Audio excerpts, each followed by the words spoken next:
가을에는 기도하게 하소서. 기도하는 바울, 기도하는 다니엘, 기도하는 모세, 모든 믿음의 사람들은 기도하는 사람입니다. 기도하는 사람이죠. 바울은 지금 빌립보 교회를 위해서 기도합니다. 빌립보 교회는 마게도냐에 있는 첫 성, 로마의 식민지였던 그런 도시입니다. 그리고 거기에 자주색 옷감을 판매하던 루디아로 인하여서 그 집에서 모임이 시작되고, 그래서 그게 교회가 된 빌립보 교회이죠. 빌립보 교회. 그 빌립보 교회를 위해서 바울은 기도합니다. 오래 목회하지 못했습니다. 그냥 짧은 시간 같이 있었죠. 그리고 데살로니가, 고린도 이렇게 2차 전도여행 끝나고 나서 지중해 북쪽 해안을 따라서 가이사랴에 도착하고 예루살렘까지 이어지는 그런 2차 전도 여행 때 생긴 교회, 유럽의 1번 교회, 첫 교회였습니다. 빌립보 교회는 참 생각할 때마다 감사가 나오는 행복한 교회였다. 4절 말씀, 간구할 때마다 너희 무리를 위하여 기쁨으로 항상 간구할 수 있었다. 너희가 첫날부터 지금까지 복음을 위한 일에 열심히 참여하고 있기 때문이다. 사람들이 기도하는 것, 교회를 위해서 기도하셔야 합니다. 교회를 위한 기도가 우리의 기도 생활의 전부여야 합니다. 왜요? 사랑하기 때문에 기도하는 거죠. 사랑하지 않으면 기도하지 않습니다. 자녀를 위해서 기도가 멈추지 않는 이유는 사랑하기 때문인 것이죠.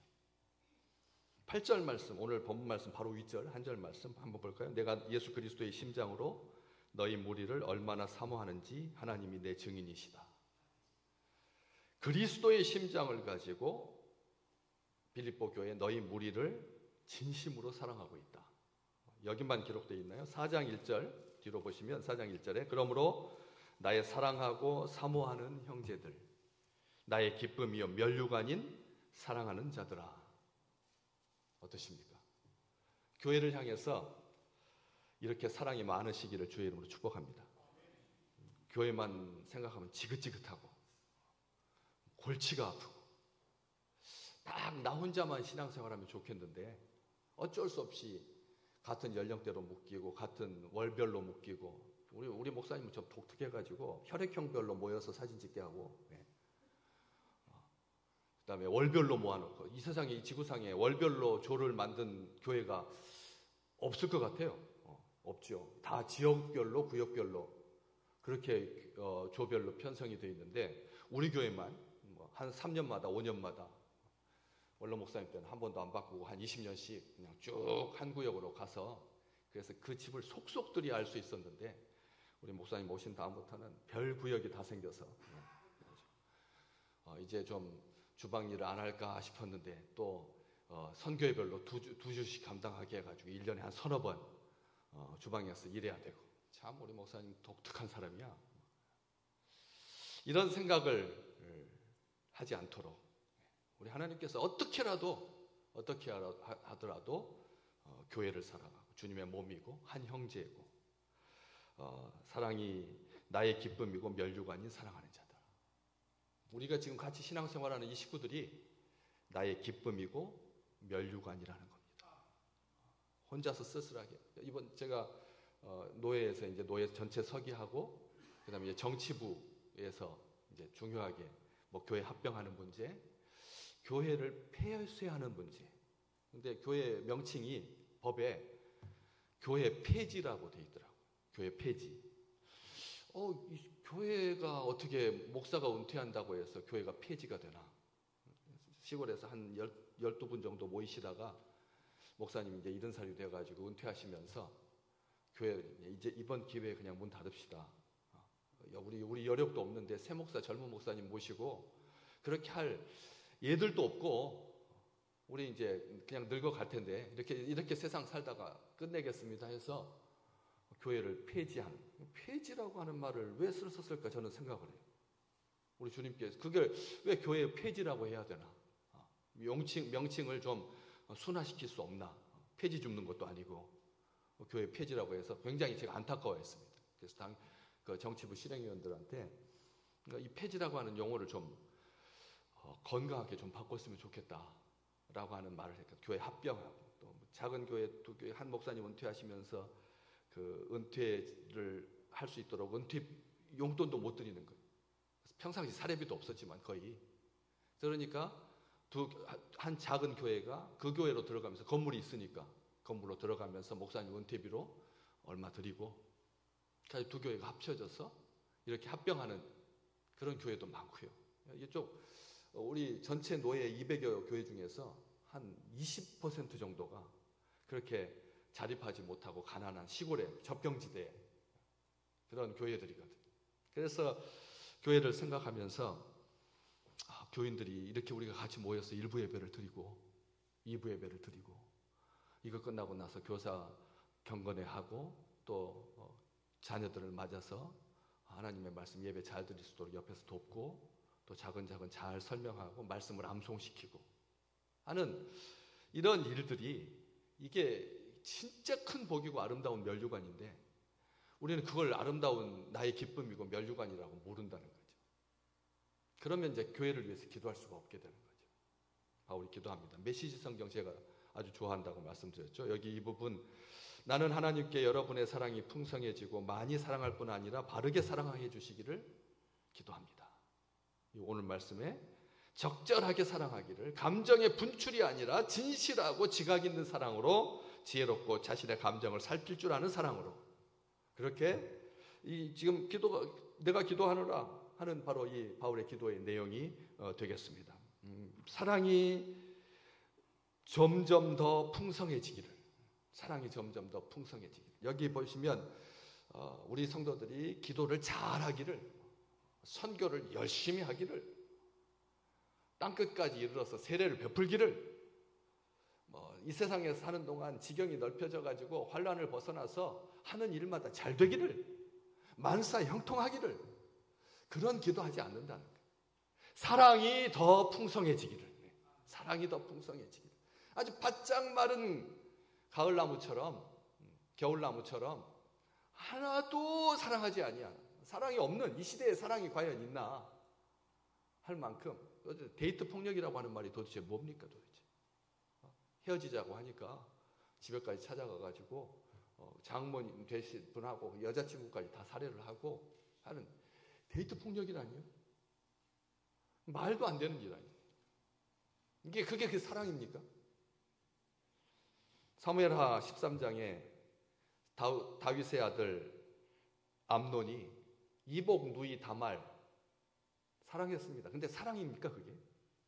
사랑입니까? 사랑입니까? 강제로 자기가 아픈 척 다말이 맛있는 과자를 해오면 내가 나을 것 같습니다. 정말 나쁜 친구, 범죄의 욕망에 이글거리는 뜨거운 가슴에다가 불을 지펴대는 그런 친구의 말대로 그렇게 해가지고 침실로 끌어들여서 욕보이고 평생 이러지 말라고 제발. 정상적으로 결혼할 수 있는데 그러지 말라고 했는데도 그 욕정을 이기지 못해서 탐욕을 이기지 못해서 그래서 범하게 되고 사랑하는 누이는 평생 울면서 친정 집에 거해야 되는 안타까운 일이 발생했잖아요. 그리고 그의 오빠였던 압살롬이 같은 다말의 오빠였던 압살롬이 2년 동안 복수의 칼을 갈다가 양털을 깎는 날 행사를 빙자하여서 암논과 왕자들을 청하여서 처참한 복수를 하는 사랑을 빙자한 탐욕은 결국 근친상간과 사륙으로 가정을 송두리째 불지른 그런 사건을 우리는 기억합니다. 지식과 총명으로 점점 더 풍성해지지 않는 사랑, 미련하고 지식과 총명이 없는 사랑, 어리석고 미련한 사랑, 이 시대 눈에 보이는 대로 사람의 아들들이 사람의 딸들을 저는 그 영상이 정말 나쁜 영상이잖아요. 뒷발로 돌려 쳐가지고 어떻게 쓰러뜨려가지고 TV 안 보이는 쪽으로 데리고 가가지고 하는 그 다 상상이 다 되잖아요. 처음부터 그 장면을 계속 반복해서 틀어주니까 이게 얼마나 완악한 짓이고 악한 범죄인데 그래서 바울은 딱 다른 거 기도하지 않습니다. 우리의 사랑이 지식과 모든 총명으로 점점 더 풍성해져야 된다. 지식과 총명이 없는 사랑, 분별력이 없는 사랑, 본능적인 사랑, 감정적인 사랑은 사랑이 아닙니다. 사랑이라고 말하지도 마라. 부끄러운 일이죠. 뭐가 그게 사랑입니까? 사랑은 의지적인 결단이죠. 보실까요? 고린도전서 13장. 그렇게 유명한 사랑장. 같이 한번 읽어보실까요? 천천히.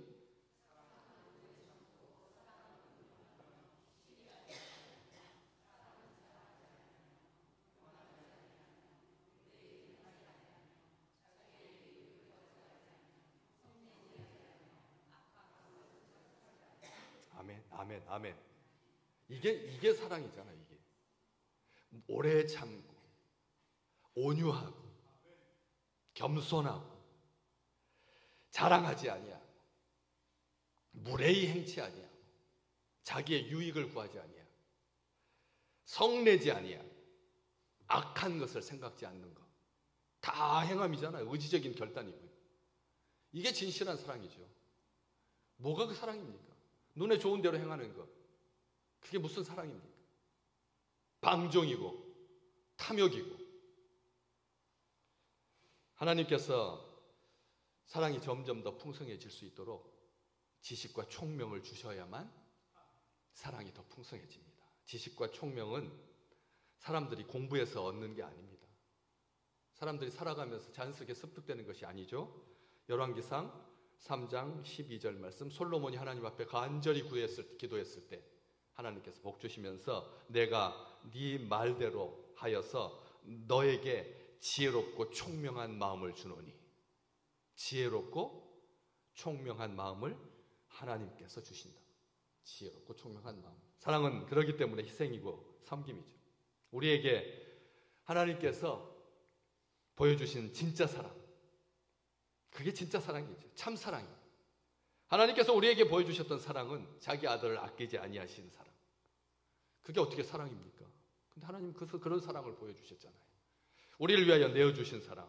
예수님의 사랑은요, 우리 죄를 사하기 위하여서 하늘 보좌를 버리고 이 땅에 오셔서 십자가에서 자기 목숨을 내주신 사랑. 하나도 성적인 탐닉, 만끽 그런 거 하나도 없습니다. 지적인 사랑, 그런 사랑 없습니다. 맹목적인 사랑이 아니라 예수 그리스도와 그 안에 주어진 구원의 복음과 그를 믿는 믿음으로 인해서 들어가게 되는 하나님 나라에 대한 지식으로 풍성해진 사랑. 그런 믿음과 지식 때문에 이 세상과 인생을 바로 보게 되고 총명으로 인해서 그 사랑은 더 의미를 갖게 되는 것이죠. 하나님께서 주신 지식과 총명으로 풍성해진 사랑은 바로 이어져서 어떻게 됩니까? 10절에 있는 말씀처럼 지극히 선한 것을 분별할 수 있게 되는 거죠. 사랑이 지극히 선한 것을 분별하게 되는, 하나님께서 주신 지혜와 총명으로 풍성해진 사랑의 사람은 분별력이 있다는 겁니다. 분별력이 있다는 것이죠. 사랑이 먼저이고 그리고 분별력이 따라옵니다.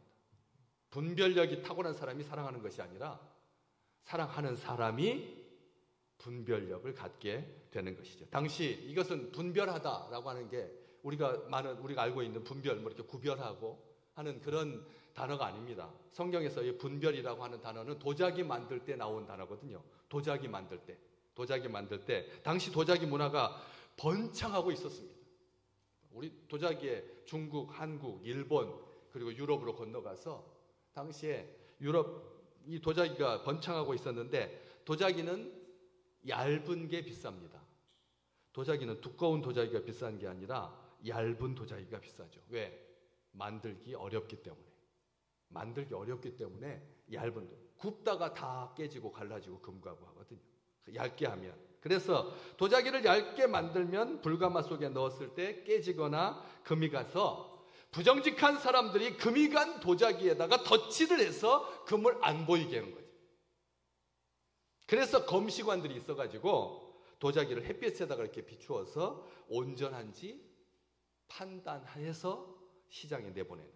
그게 분별이 바로 거기서 나온 단어입니다. 무슨 말인지 아셨죠? 분별이 살다가 보니까 뭐 지식적으로 이게 선하고 이게 악하고 이게 우선순위가 있고 없고 이것을 판단하는 인간의 그런 판단력을 말하는 게 아니라 하나님께서 주신 지혜와 통찰력으로 선한 것을, 온전한 것을 구별하는 것이죠. 오늘 분별력을 지극히 선한 것을 분별한다라고 하는 말은 영적인 자기의 삶에 덫을 하지 말라는 거예요. 지난 한 주간 동안 예수쟁이로 사셨습니까? 아니면 내 개인의 이름으로 사셨습니까? 아니면 코로나 후유증을 빙자하여서 멍한 상태로 계셨습니까? 단기 기억 상실증이 이 시대에 아주 만연해 있다고 제가 말씀드렸습니다. 만연해 있습니다. 그러다 보니까 내가 그 분별력을 가지고 하나님 주신 통찰력으로 선한 것과 악한 것을 구별하고 믿음의 생활을 잘해야 되는데 그 믿음의 생활에다가 이게 덫이라고 성경 한 구절도 읽지 아니하고 하나님 앞에 시간을 내서 한 번도 기도하지 아니하고 기도와 말씀이 없이 그냥 삶을 산 것, 견뎌내는 것 이것이 우리에게 주시는 축복이 아니지 않습니까? 덫이라는 금관대다가 이렇게 덫이라는 그런 인생이 되지 말라는 뜻이죠. 분별하며라고 하는 것이고 또 최고의 것을 분별하는 능력이 바로 이 분별하며입니다. 세상에 영원한 것은 없다는 것을 우리는 잘 압니다. 영원한 것 없죠. 다 낡아지고 더러워지고 썩고 쇠합니다. 세상도 정욕도 부귀영화도 세상도 정욕도 부귀영화도 오직 하나님의 말씀만 하나님의 약속만 하나님께서 우리에게 주신 선물만 믿음, 은혜, 사랑, 구원, 생명 하나님의 나라 하나님께서 주신 선물만 하나님의 약속만 하나님의 말씀만 영원하다. 이사야서 40장 8절 풀은 마르고 꽃은 시들지만 우리 하나님의 말씀은 영원히 설 것이다.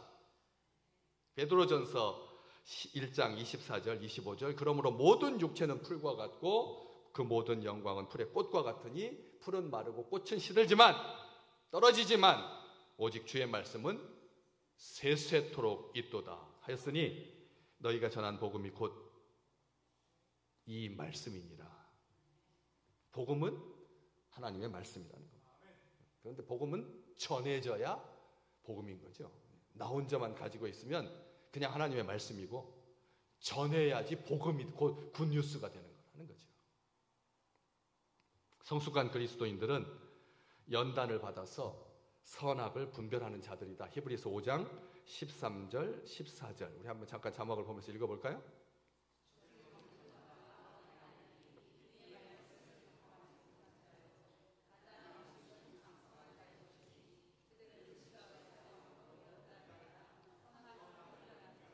아멘.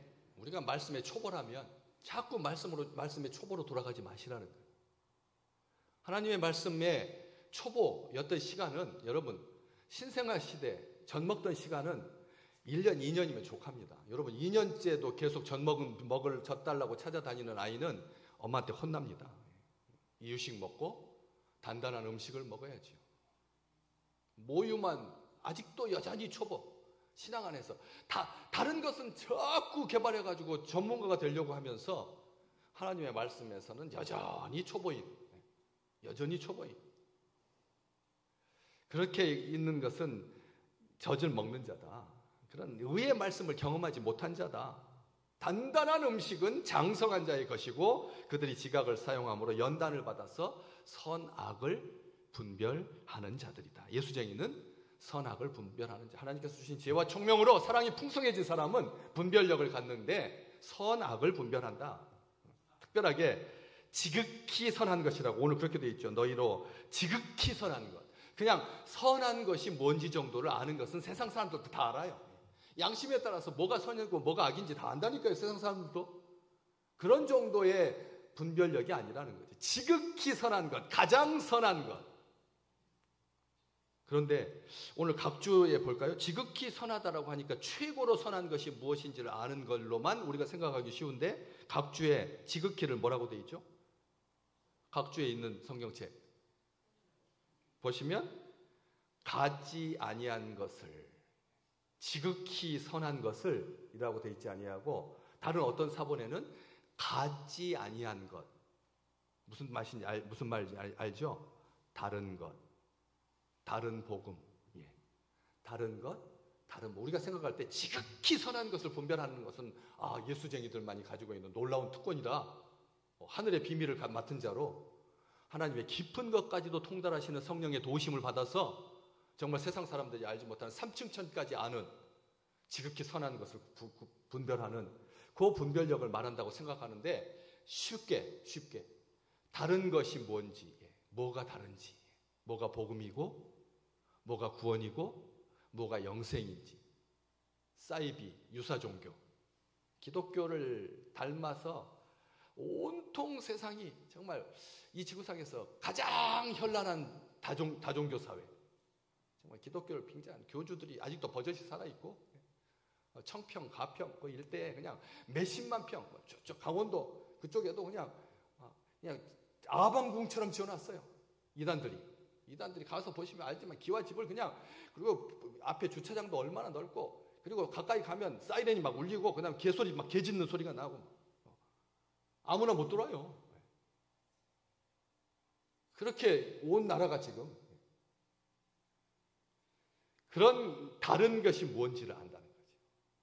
이게 참 중요한 겁니다.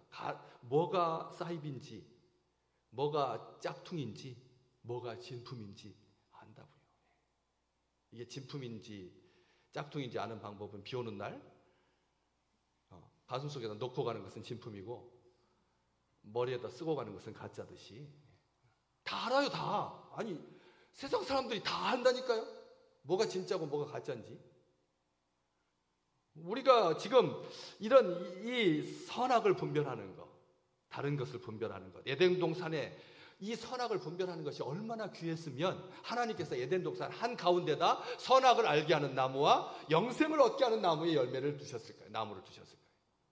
선악을 안다는 게 영생을 누리는 것만큼 귀하기 때문에 하나님께서 에덴 동산 한가운데 선악을 알게 하는 나무를 두신 거죠.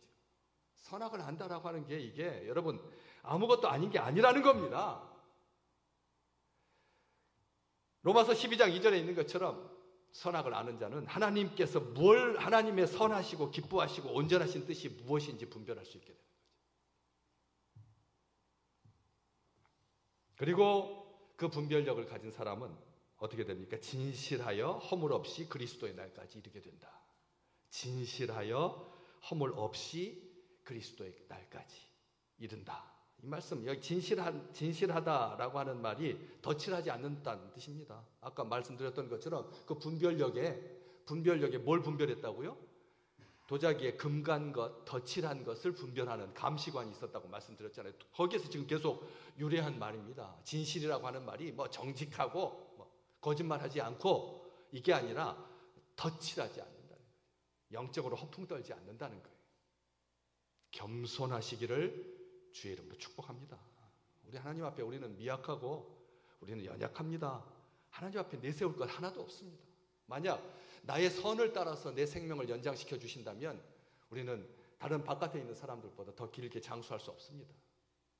하나님께서 그리스도로 옷 입혀 주셨기 때문에 우리를 의로 받아주셨기 때문에 그래서 하나님 앞에 의로운 자로 담대하게 주의 전에 올라와서 예배 드릴 수 있는 거지. 여러분 며느리 손에 이끌려서 딸의 손에 이끌려서 오는 게 아니라고요. 주의 전에 오르는 것은 하나님께서 우리를 불러주셨기 때문에 이 자리에 온 거지. 자기 열심 가지고 자기 노력 가지고 자기 선 가지고 오는 게 아니다라고 하는 것이죠. 진실하여 허물이 없다라고 하는 말은 넘어지지 않는다는 뜻입니다. 우리가 생각할 때 허물 없다라고 하는 말은 깨끗한 흠과 죄를 안 지은 이렇게 생각하기 쉬운데 넘어지지 장애물에 걸려서 상처를 입고 넘어지지 않는 목적지에 무사히 도착하는 하나님과 사람 앞에 허물 없이 넘어지지 아니하고 실족하지 아니하고 거치는 자가 되지 아니하고 내가 다른 사람에게 거치지 않는 자, 거치는 자가 되지 말아야 된다. 남에게 다들 부모님들 생각하시잖아요. 내가 노년에 자녀들에게 짐이 되지 않겠다. 노년에 자녀들에게 짐이 되지 않겠다. 다 그렇게 사시잖아요. 그러면서 성도들에게 거치는 돌이 되어야 되겠습니까? 그렇지 않아요. 허물이 없다라고 하는 말은 그런 것입니다. 그리고 그리스도의 날까지 하나님께서 그렇게 살아갈 수 있도록 바울이 빌립보 교회를 위해서 기도하는 거잖아요. 그렇게 살아갈 수 있도록 하나님 도와주십시오. 그리스도의 날은 심판받는 날이 아닙니다. 예수 믿는 주의 백성들에게. 정말 재림의 날, 여호와의 날, 크고 두려운 날, 뜨거운 날, 체질이 녹아지는 날, 온 우주가 뒤틀리는 날, 그 날이 그리스도의 날이 아니에요. 그 심판받을 자들에게, 예수 바깥에 있는 자들에게, 어둠에 속한 자들에게 해당되는 말이지, 어둠에서 끄집어내어서 그리스도의 그 아름다운 덕을 선전하기 위해서 빛으로 불러내신 주의 백성들은 그리스도의 날은 영화롭게 되는 날입니다. 그리스도와 함께 영광을 누리는 날입니다. 우리 안에서 착한 일을 시작하신 하나님께서 그리스도 예수의 날까지 친히 이루실 것이다. 바로 6절 오늘 본문 말씀 위쪽에 나와 있잖아요. 우리 주님께서 그렇게 이루실 날, 아름다운 날, 소망을 품고 살아가시기를 주의 이름으로 축복합니다. 그리고 마지막 예수 그리스도로 말미암아 의의 열매가 가득하여 하나님의 영광과 찬송이 되기를 원하노라. 그리스도인의 궁극적인 삶의 목적은 하나님의 영광에 있습니다. 오늘 이번 또 한 주간 살아가시면서 그냥 우리는 우리의 삶을 사는데 하나님께서 우리로 인하여서 영광 받으실 줄로 믿습니다. 하나님께서 모든 것을 합력하여 선을 이루게 하시고 의의 열매가 가득하게 도와주시고, 그래서 예수를 믿지 않는 자들은 불의의 열매로 자기 스스로 혐오감을 갖게 돼요. 얻는 것마다 다 불이니까, 얻는 것마다 다 악한 열매니까, 그래서 잠을 못 자는 거죠. 잠을 못 잡니다. 우리 식구들 중에서도 불면증으로 고생하는 사람이 있어서 저한테 오면 제가 꼭 처방을 해주죠. 하나님 앞에. 시편 이번 주 동안에는 시편 23편 그 말씀을 천천히 묵상하시면서 사모하는 마음으로 하나님, 저를 사랑하시는 줄 믿습니다. 저에게 단잠을 주십시오. 하면 하나님께서 단잠을 주십니다. 아셔야 합니다. 이번 주에 잠 못 주무신 분들은 미리서 시편 23편을 잘 하나님 앞에 읽으세요. 여호와는 나의 목자시니 내게 부족함이 없으리로다. 내가 사망의 음침한 길로 다닐지라도 여호와께서 나의 지팡이가 되십니다. 하나님 앞에 그 다윗의 시를 고백하면 불면증은 정말 사실은 아무것도 아닙니다. 오래도록 평생을 제대로 못 잔 사람들도 있더라고요. 그래서 낮에 쪽잠 자는 것으로 그 잠 못 자는 것을 보충해야 되는 가련한 인생 되지 말고, 하나님께서 오늘 강단에서 선포해 주셨으니까 저 말씀 천천히 2번도 읽기 전에 깊은 단잠에 빠지시기를 주의 이름으로 축복합니다. 그래서 의의 열매가 가득하고 오직 우리 주님으로 말미암아 맺는 열매, 의의 열매, 예수님을 떠나서 아무도 하나님을 하나님이 기뻐하시는 의의 열매, 성령의 열매, 빛의 열매 맺을 수 없다. 우리 주님께서 요한복음 15장에 너희가 나를 떠나서는 아무것도 아니다. 내 안에 있는 자에게 하나님께서 의의 열매, 성령의 열매, 입술의 열매, 빛의 열매를 주신다. 그래서 시편 116편 기자는 이렇게 기도하죠. 시편 116편 2절 말씀 우리 함께 같이 읽겠습니다. 아멘. 평생 아주 한결같이 기도하시기를 주의 이름으로 축복합니다. 신중한 삶, 신중하고도 모범적인 삶, 사랑하는 삶, 예수께서 자랑스러워하시는 삶, 영혼의 열매를 풍성히 맺는 삶, 모든 이들로 하여금 하나님께 영광과 찬송을 돌려드리도록 우리를 선한 도구 삼으셔서 이루실 하나님의 그 놀라운 나라, 이 풍성함이 짙어가는 가을처럼 가득하시기를 다시 한번 주님의 이름으로 축복합니다.